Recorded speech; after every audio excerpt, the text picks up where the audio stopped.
پاک میں آتا ہے سورہ میں وَإِذْ قَالَ رَبُّكَ لِلْمَلَائِكَةِ اسْجُدُوا لِآدَمَ فَسَجَدُوا إِلَّا إِبْلِيسَ۔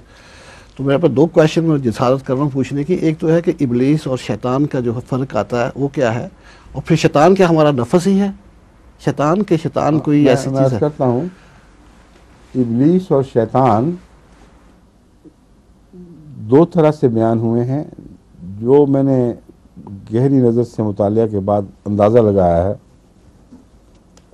وہ یہ ہے کہ ایک تو یہ کہ انسان کی سرشت میں جو بدی کا مادہ بھی موجود ہے، یعنی ہدایت کو ناقبول کرنا، اور جو بدی کے طور پر پیدا نہیں کیا گیا بلکہ دھوپ کا برعکس جیسے سایہ ہوتا ہے، دھوپ کہیں نہ پہنچے تو اندھیرا ہوگا، تو اسی کا نام بدی ہے.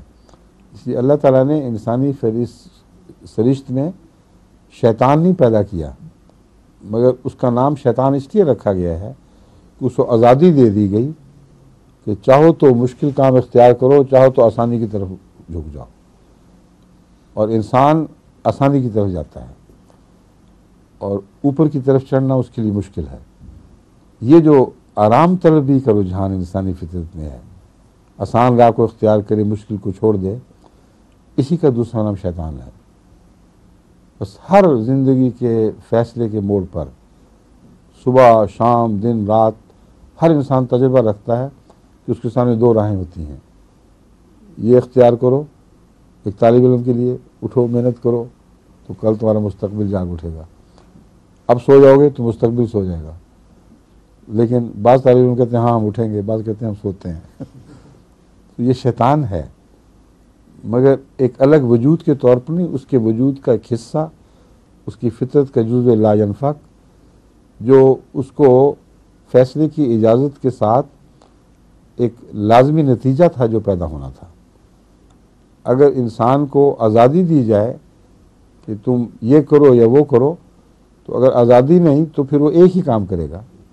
اگر آزادی ہے تو پھر جو نسبتاً آسان ہے اس کی طرف دوڑے گا. اور اسی ابتلا سے گزار کر انسانی فطرت کو چمکایا گیا ہے، اس کو سیکل کر کے تو روحانی وجود بنایا گیا اس میں سے.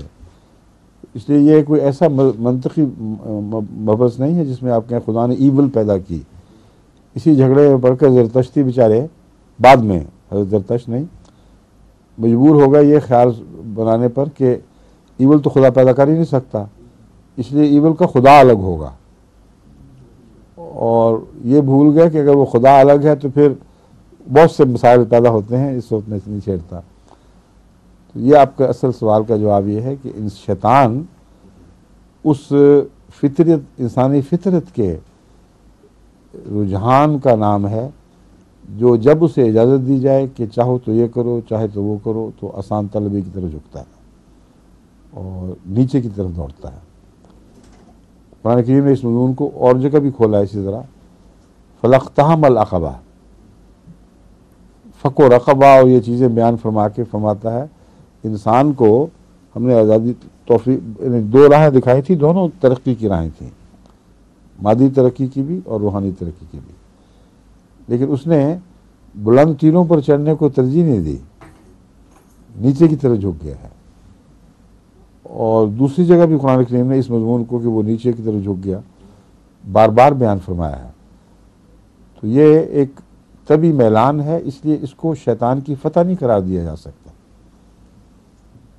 جب آپ نے بلندیوں کے سفر کرنے ہوں تو بھاری اکثریت ہوتی ہے جو ان سب بلند منازل کو طے کر ہی نہیں سکتی، اور اگر کھڈ میں گرنا ہو تو سارے گر جائیں گے.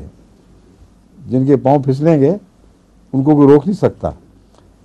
تو بدی کا زیادہ پھیلنا اور بالآخر آہستہ آہستہ سچائی کا غائب ہونا، یہ محنت طلبی کے فقدان کے نتیجے میں ہوتا ہے.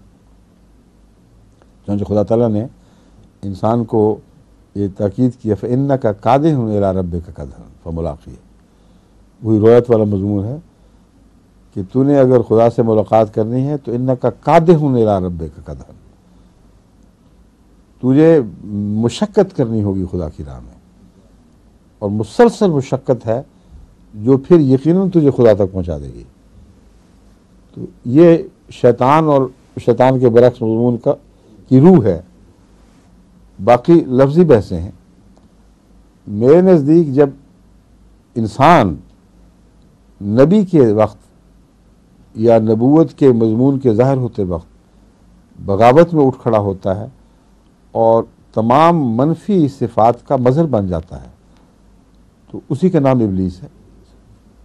حضرت آدم سے جو ٹکرایا, جو خدا تعالیٰ کے سامنے کھڑا ہوا کہ میں آگ سے پیدا ہوا ہوں اور یہ میرے سامنے مٹی سے پیدا کیا گیا, یہ وہی انا کا مسئلہ ہے, جو انا کا شیطان جو انسانی فطرت میں موجود ہے.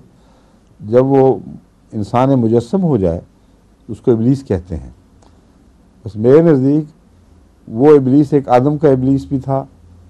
حضرت صلی اللہ علیہ وسلم کے زمانے میں سب سے بڑا ابلیس پیدا ہوا, اور ہر نیک کے مقابل پر جو خود سر اٹھ کھڑے ہوتے ہیں وہ ابلیس کی مختلف قسمیں ہیں. تبھی خدا تعالیٰ فرماتا ہے کہ پھر شیطان نے بچے بھی دیے, اس کی ضروریت بھی ہے. یہ مراد نہیں کہ وہ کوئی شیطانیہ ہے جس کے ساتھ اس کی شادی ہوئی تھی. مراد یہ ہے کہ یہ جو مضمون ہے یہ آگے پھیلنے والا ایول کو پیدا کرتی ہے. ہیٹڈ بیگیٹس ہیٹڈ جس کو کہتے ہیں نا, ایول بیگیٹس ایول. تو اس طرح پھر بدیاں پھیل جاتی ہیں اور شیطان کے مظاہر دنیا میں بکثرت دکھائی دیں گے, جن کا دوسرا نام ابلیس بھی ہے, طاغوت بھی ہے. ٹھیک ہے, تمہاری